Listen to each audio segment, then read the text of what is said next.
రమణమూర్తి గారు, మీ ఇంటి పేరు బొగ్గు అంటే నిజంగానే ఒక బొగ్గుమని మండే ఒక హాస్పిటల్ లాగా ఉండాల్సింది. సరైన విమర్శ ఉండదు మీ నుంచి, అంతా ఏదో ఒక లాలూచి కుస్తీలా ఉంటుంది అనేది చాలా మంది అభిప్రాయం. చాలా తప్పది. ఒకరితో లాలూచి పడవలసిన అవసరం లేదు. నా రాజకీయ జీవితమే యాంటీ కాంగ్రెస్. ఆరోగ్యం మహాభాగ్యం అంటారు. పట్టుమని 100 మందికి కూడా మీరు అక్కడ ఆరోగ్యాన్ని కల్పించలేని పరిస్థితి ఉంది. 100 పడకల ఆసుపత్రి కూడా లేకుండా ఉంది. నేను శాసనసభ్యుడు అయినప్పటికీ 30 పడకల హాస్పిటల్ అమ్మ. హాస్పిటల్ 50 పడకల హాస్పిటల్ నిర్మించి 100 పడకలకి పెంచి దానికి కలిపి నిధులు మంజూరు చేయించాను. ప్రభుత్వం మారిపోయింది. నర్సన్నపేటలో ఓటరు రమణమూర్తి గారికి ఓటేయాలంటే ఒకే ఒక మాటలో ఏం చెప్తారు? నిజాయితీగా మీ శాసనసభ్యుడిగా పనిచేశానని విశ్వాసం ఉంటే, రేపు కలిపి పనిచేస్తాననే కాన్ఫిడెన్స్ ఉంటే, అలాగే నియోజకవర్గ అభివృద్ధికి పాటుపడ్డాడనే అభిప్రాయం మీలో ఉంటే ఓటేయమని.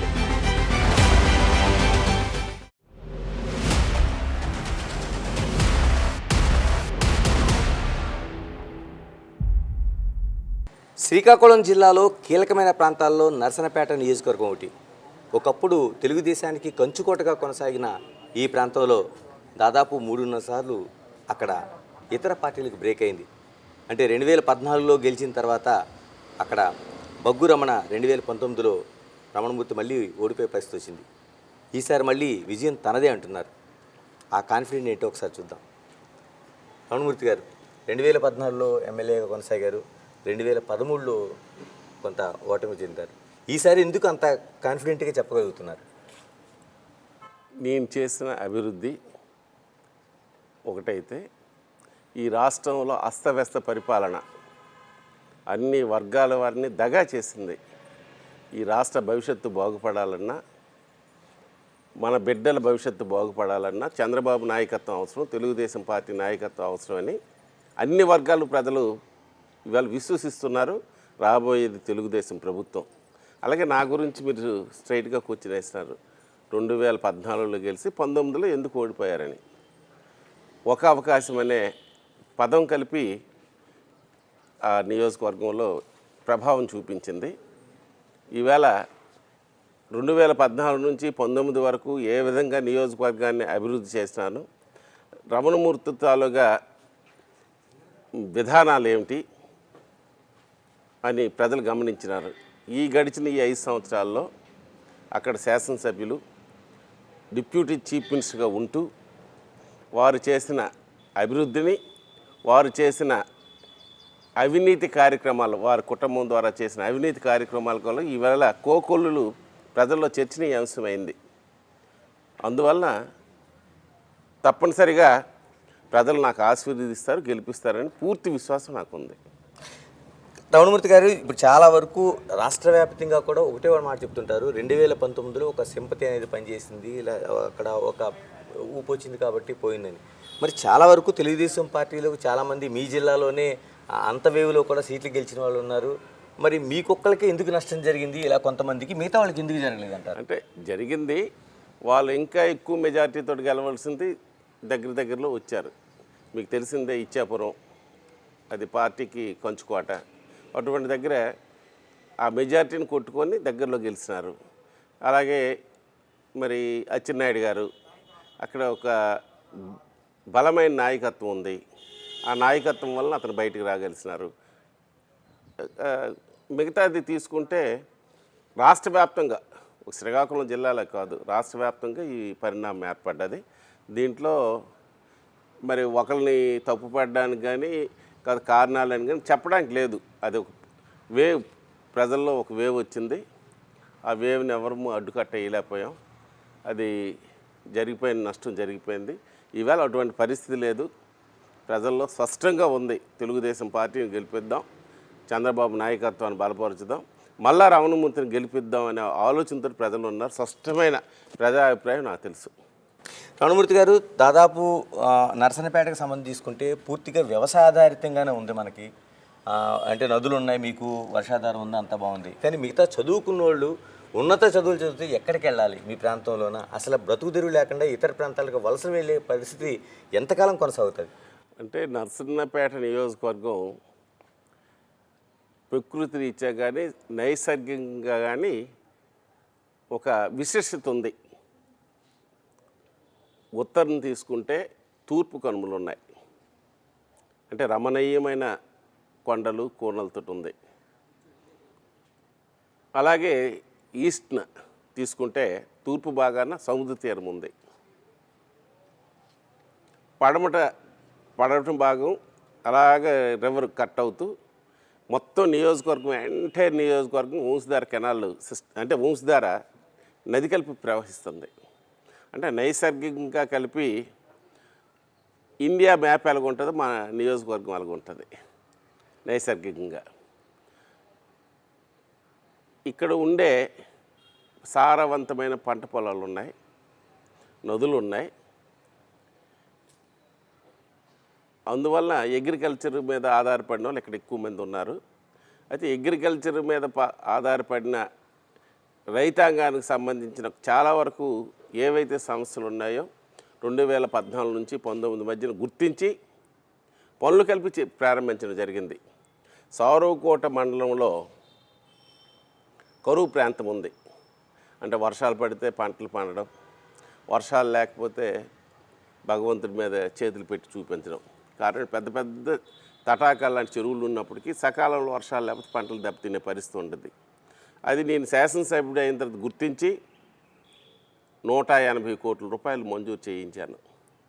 మా గౌరవ ఎంపీ గారు కానీ ఆవేళ మంత్రి అచ్చెన్నాయుడు గారి సహకారంతో 180 కోట్ల రూపాయలు ముఖ్యమంత్రి వారి వద్ద శాంక్షన్ చేయించి పనులు కలిపి పరిగెట్టించాను. వారి చేతే స్వయంగా ఫౌండేషన్ వేయించాను, ముఖ్యమంత్రి చేత పరుగులు పరిగెట్టించాను. గవర్నమెంట్ మారింది, ఎక్కడ పనులు అక్కడ ఆగిపోయాయి.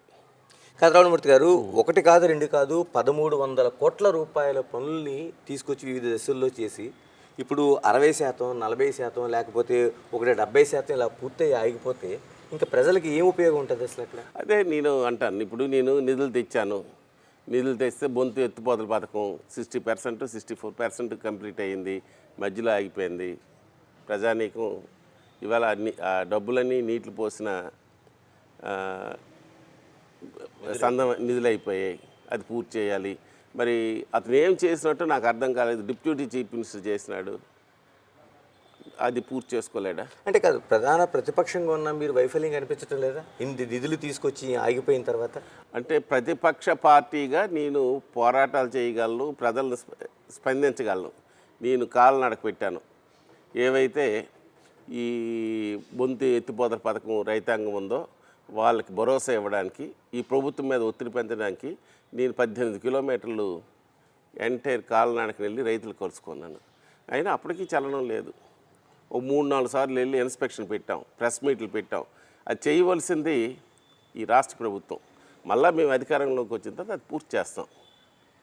అలాగే ఈ నియోజకవర్గంలో మేము చేసిన పనులు, తాగునీరు సమస్య జలుమూరు మండలానికి, సారుకోట మండలానికి ఉందని 28 కోట్ల రూపాయలు ఒక నిధుల నుంచి, 20 కోట్లు ఇంకో నిధుల నుంచి 48 కోట్లు శ్రీమొక్కలింగం ఎత్తిపోతల పథకం ద్వారా మంజూరు చేస్తే పనులు కలిపి 70% పూర్తి చేసాం మా టైంలో.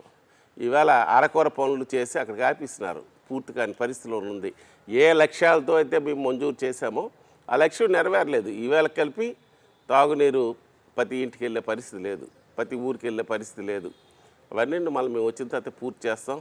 అలాగే శ్రీమొక్కలింగం అంది మా నర్సనపేట నియోజకవర్గంలో కాదు, ఇది మొత్తం ఉత్తరాంధ్రకి, అలాగే ఈ దేశంలోనే దక్షిణ కాశీ అని పిలువబడే శ్రీమొక్కలింగం అభివృద్ధికి, మాడా వీధుల వెన్న అభివృద్ధికి నేను 20 కోట్ల రూపాయలు మంజూరు చేయించాను. పనులు కలిపి స్టార్ట్ చేయించి పనులు జరుగుతుంటే గవర్నమెంట్ మారిపోయింది.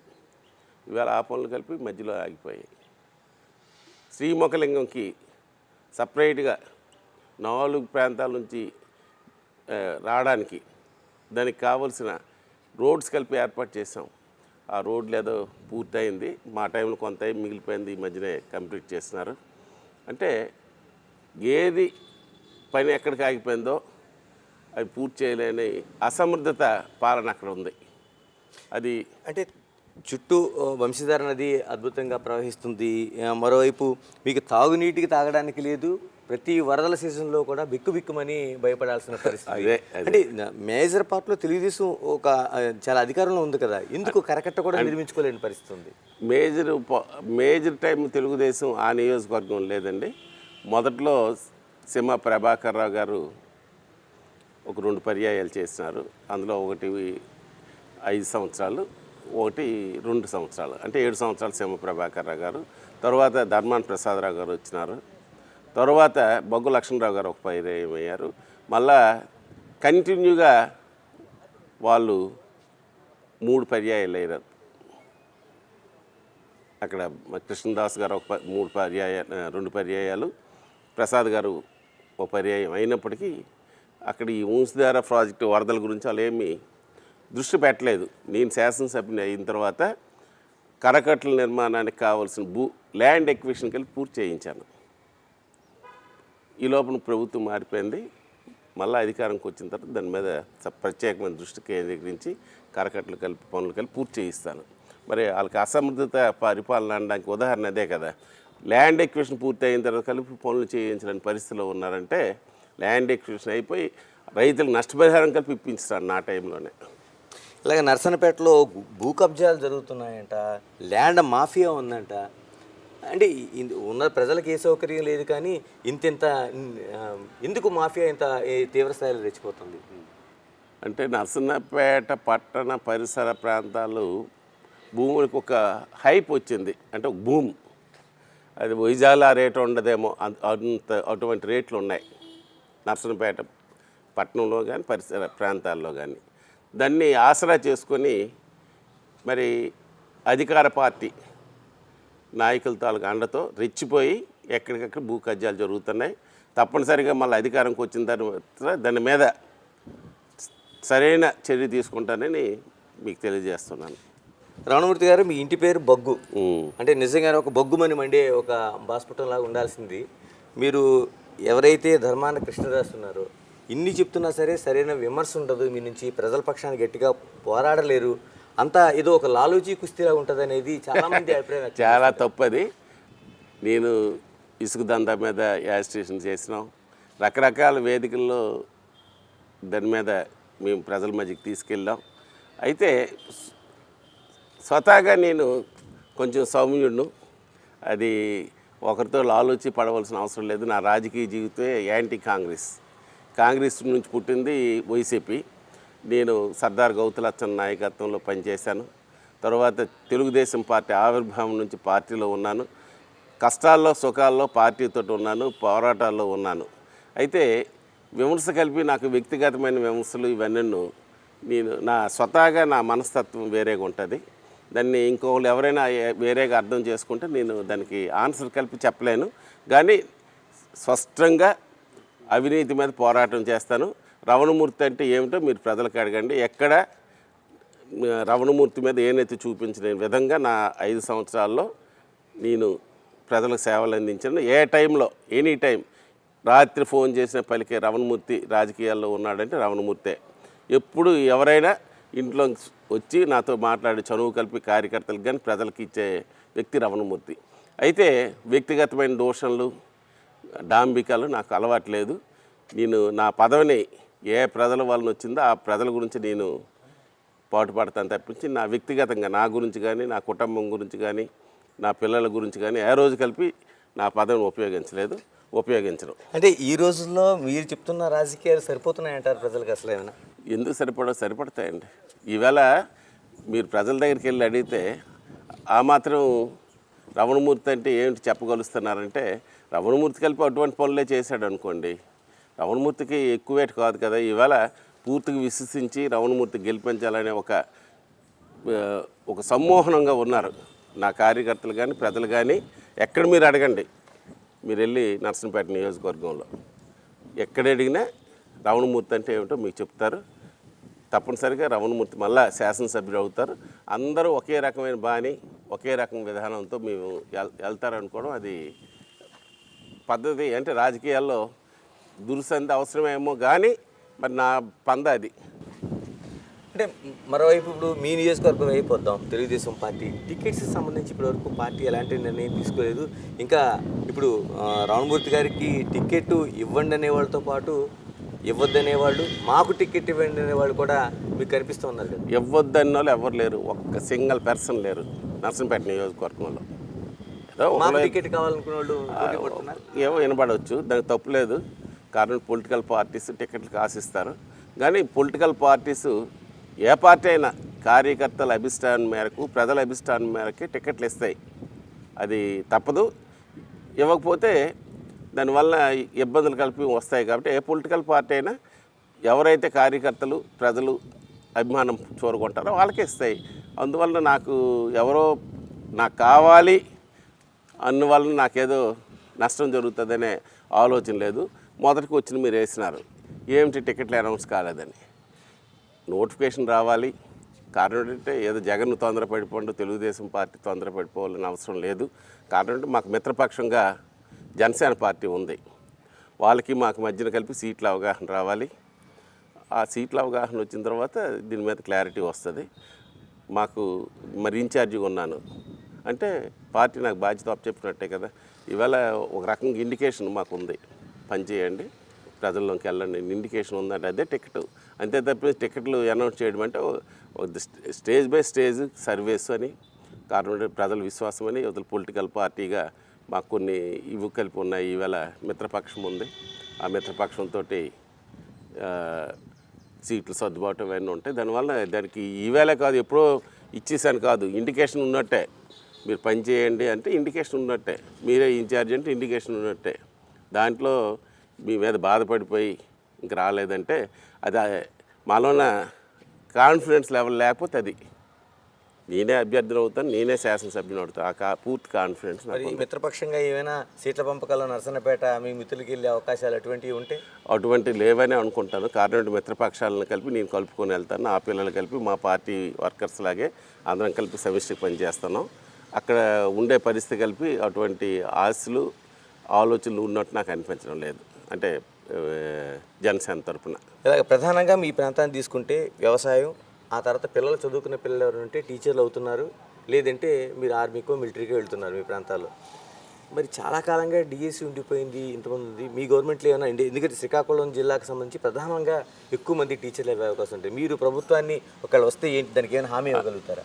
మీకు తెలుసు, తెలుగుదేశం పార్టీ హయాంలోనే ఉద్యోగ అవకాశాలు కలిగాయి మన పిల్లలకి. సాఫ్ట్వేర్ రంగంలో కానీ, లేకపోతే 3 పర్యాయాలు డిఎస్సి కండక్ట్ చేయడం కానీ, పోలీస్ సెలక్షన్ కానీ, గ్రూప్ 1 గ్రూప్ 2 నింపడం కానీ జరిగింది. ఈ 4.5 సంవత్సరాల్లో పూర్తిగా ఈ ప్రభుత్వం గాలికి వదిలేసింది. అలాగే పారిశ్రామిక అభివృద్ధి కలిపి ఏమి ఎక్కడ వేసినా గొంగలు అక్కడే ఉంది. తప్పనిసరిగా మీరు నర్సన్నపేట గురించి అడుగుతున్నారు కాబట్టి నర్సన్నపేట గురించి చెప్తాను. నేను శాసనసభ్యుడిగా ఉన్నప్పుడు గౌరవ ముఖ్యమంత్రి గారికి ఇండస్ట్రియల్ పార్క్ మా నర్సన్నపేటకు కావాలని నేను అడిగాను. ఇండస్ట్రియల్ పార్క్ దానికి కావలసిన భూమిని కలిపి ఆ సంబంధిత ఎవరైతే ఆ భూములు ఉన్నాయో వాళ్ళ చేత కలిపి ఒప్పించాను. కారణం ఏంటంటే గతంలో అక్కడ ఇండస్ట్రీ కట్టాలని జిఎంఆర్ వాళ్ళు ఒక 136 ఎకరాల వరకు ల్యాండ్ని ఎక్వైర్ చేసుకున్నారు. అది వాళ్ళు ఆక్షన్ వేసుకుంటే దాంట్లో ఎవరైతే కొనుగోలు చేశారో వాళ్ళకి చెప్పాను, ప్రభుత్వం ఇచ్చిన రేటు అంటే వాళ్ళకి ఏదో తక్కువ రేటుకి వచ్చింది, ప్రభుత్వం రేటు మీకు లాభసాటిగా ఉంటుంది, ఇండస్ట్రియల్ పార్క్కి మీరు ఇవ్వండి అంటే వాళ్ళు కలిపి ఒప్పుకున్నారు. ఆర్డీఓతో ఇన్స్పెక్షన్ కలిపి చేయించాను.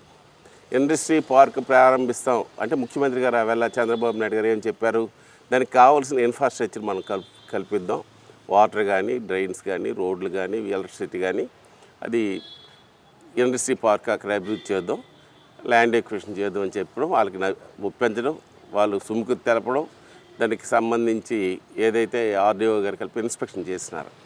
ఈలోగా ప్రభుత్వం మారిపోయింది. మరి ఎంతమందికి ఉపాధి వచ్చే అవకాశం ఉంటుంది? అది ఉంటే సుమారు నాకు తెలిసి ఒక 1000 మందికైనా 1000-1500 మందికి అక్కడ ఉపాధి వచ్చును. మినీ ఇండస్ట్రీస్ అయితే ఒక్కొక్క ఇండస్ట్రీలో 10 మంది, 50 మంది, 20 మంది పనిచేసే పరిస్థితి ఉండును. అటువంటిది వాళ్ళని మరి ఏం చేశాడో, ఏం మాయ చేశాడో, ఏం ప్రలోభ పెట్టాడో, జడిపించాడో. ఆ ఇండస్ట్రీ పార్క్ అంది ఇప్పుడుండే శాసనసభ్యుడు ఆవేళ డిప్యూటీ చీఫ్ మినిస్టర్గా వాళ్ళ దగ్గర నుంచి తీసుకొని ఒక లేఅవుట్ అంటే ఏమంటారు ప్రకృతి అనే ఒక రియల్ ఎస్టేట్కి లాభసాటికి అమ్ముకొని డబ్బులు చేసుకున్నాడు. అంటే ఈ నియోజకవర్గంలో ఉండే పిల్లలకు ఉపాధి కలపాలి, ఈ నియోజకవర్గంలో అభివృద్ధి చెందాలనే ఆలోచన లేదు. అంటే ఏ విధంగా మనం డబ్బులు చేసుకోగలమనే ఒకే ఒక దృక్పథంతో మరి ఆ ఇండస్ట్రియల్ పార్క్ గాలికి వదిలిస్తున్నారు. అయితే నాకు పూర్తి విశ్వాసం ఉంది, నేను శాసనసభ్యుని అవుతాను, అక్కడ ఇండస్ట్రీ పార్కు కడతాను, ఆ నియోజకవర్గంలో చదువుకున్న వాళ్ళకి ఉపాధి కల్పించే ఏర్పాట్లు చేస్తాను. ఒక్క నియోజకవర్గం కాదు, ఎవరైతే అర్హులు ఉన్నారో జిల్లాలో ఉన్న వాళ్ళు కలిపి అక్కడ ఉపాధి కల్పించే ఆలోచన నాకు ఉంది, అది చేస్తాను. రమణమూర్తి గారు, ఆరోగ్యమే మహాభాగ్యం అంటారు.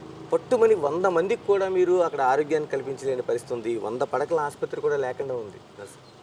నేను శాసనసభ్యుడు అయినప్పటికీ 30 పడకల హాస్పిటల్ అమ్మ, అయిన వెంటనే 50 పడకల హాస్పిటల్ చేసి ఆ వేళకి హాస్పిటల్ లేదు, అంటే ఇది కూలిపోయే పరిస్థితిలో ఉంది.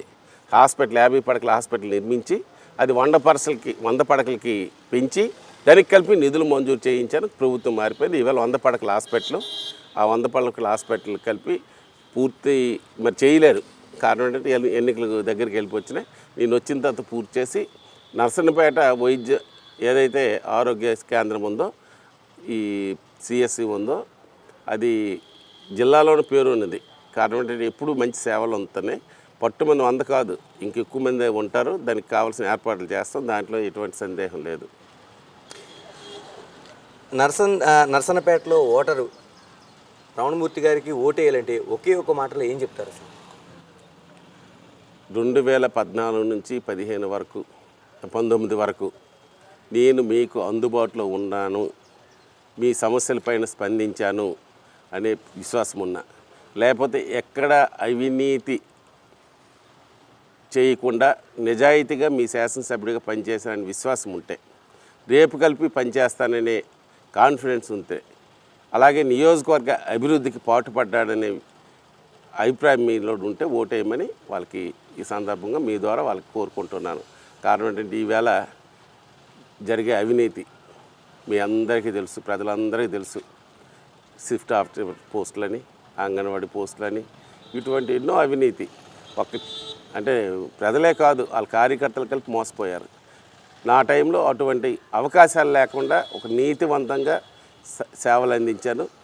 ఎమ్మెల్యే పదవి నా గురించో, నా పిల్లల గురించో, నా కుటుంబం గురించో ఏ రోజు నేను వినియోగించలేదు. ఏ ప్రజల ద్వారా అయితే అధికారం వచ్చిందో ఆ ప్రజలకి సేవకుడిగా ఉండాలని, ఏ టైంలో ఎమ్మెల్యే కలుసుకోవాలన్నా కార్యకర్తలు ప్రజలు కలుసుకునే విధంగా నేను పనిచేసినని విశ్వాసం ప్రజల్లో ఉంటుందని నాకు పూర్తి విశ్వాసం ఉంది. ఆ కారణంతో రమణమూర్తిగా నాకు ఓటేస్తారు.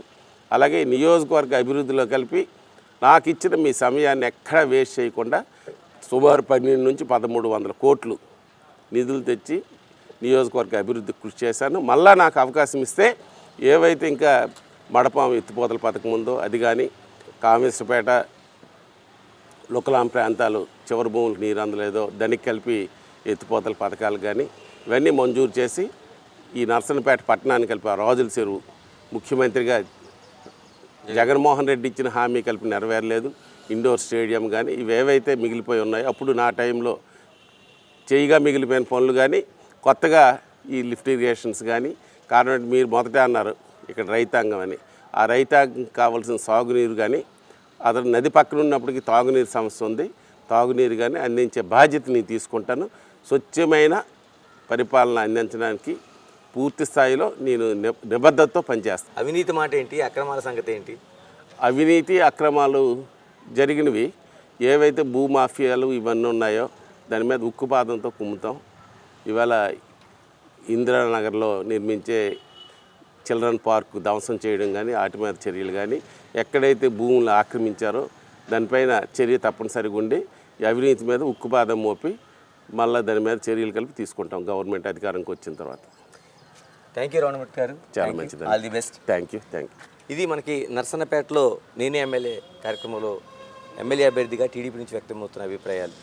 మరి భవిష్యత్తులో ప్రజలు ఏ నిర్ణయం తీసుకుంటారు, ఇక్కడ ప్రజా సమస్యలు ఏ విధంగా పరిష్కారం అవుతాయో చూడాల్సిందే. Signing off, this is Ganesh.